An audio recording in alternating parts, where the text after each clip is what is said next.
World of Horror is a surprisingly tense horror game.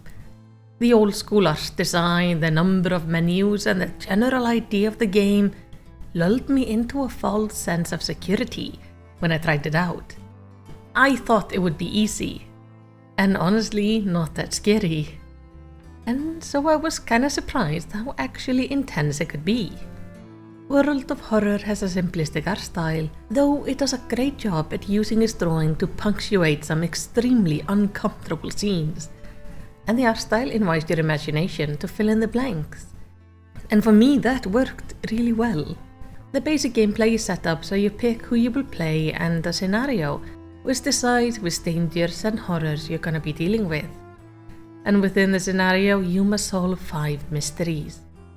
These mysteries can appear in multiple playthroughs, but each mystery also has multiple conclusions, some being alright and others being downright horrible for your poor character.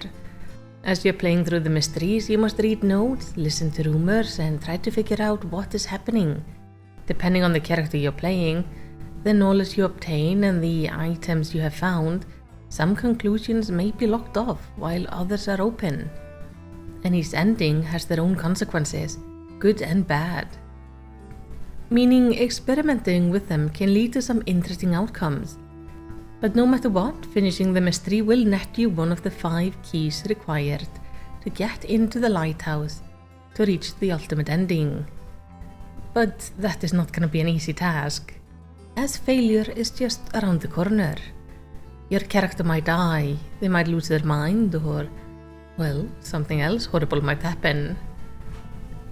And that's alright, because each playthrough isn't that long, taking you maybe an hour to hour and a half at most. As you play through the scenario, the world is changing as you solve the mysteries. There's sort of a doom meter is filling up, indicating how long till the old god threatening your existence is summoned. And let's just say, an old god being summoned is pretty much a very firm game over. And as you're playing, you are constantly weighing the risk and reward. Will you do the bonus task for a reward that might save you down the line, but knowing it might also lead you to fight you might lose and die? This is a game where you're learning through failing. With each failure or success, you understand the mysteries better, allowing you to get through them with better solutions and hopefully less damage. You learn which challenges come with each old god, as they can make enemies more dangerous, affect the town's appearance, or even close off locations. Not to mention, your action can close off parts of town or lock off entire mechanics for that run. For example, if you like recruiting friends to help you, well, if you cause the school to be closed down, that is not going to be an option anymore. Through multiple playthroughs, you learn which consequences come from which actions, and with these short playthroughs, I found it really fun to just try things out, figuring out different outcomes, strategies, and always working on getting those vital keys. As you go through a mystery, you will be exploring locations, and every time you do, there is a random event. Usually they are fun and interesting, something spooky happening, you discover an item or a vital clue, and then there are the random combat encounters. Sadly, the combat in the game falls kinda flat for me. In the basic, the combat is simple. Like everything in the game, it is a menu. In each turn you have limited amount of time for your character to execute actions, marked by a progress bar. You queue up your actions, be it an attack, using an item, preparing an attack, or dodging.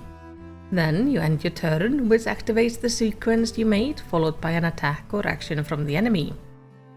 While this can be very intense, especially against story enemies, the combat is simply not interesting enough to carry the number of combat encounters, leaving them to feel rather repetitive and frustrating. Though of course it does add to the constant risk and reward thing. Will you investigate a location for a chance of reward, knowing that you might be attacked? But overall, I found the game to be very fun and surprisingly scary. The stories can get very tense, and I enjoyed solving the mysteries and trying to find better ways to increase my poor character's survivability. And the game does not pull any punches. Expect to go in and die and fail as you learn how everything works. And that is kind of part of the fun. So for me, I enjoyed World of Horror, but tell me, what do you think? Are you interested in playing it? Have you played it before, and what were your thoughts on it? Let's talk about it down in the comments, though of course let's keep the spoilers to a minimum for those who have yet to play this horrifying game. And while you're down there, do the good YouTube stuff by liking and subscribing. And in the end, all I want to say is takk fyrir að horfa og eigðu yndislegan dag.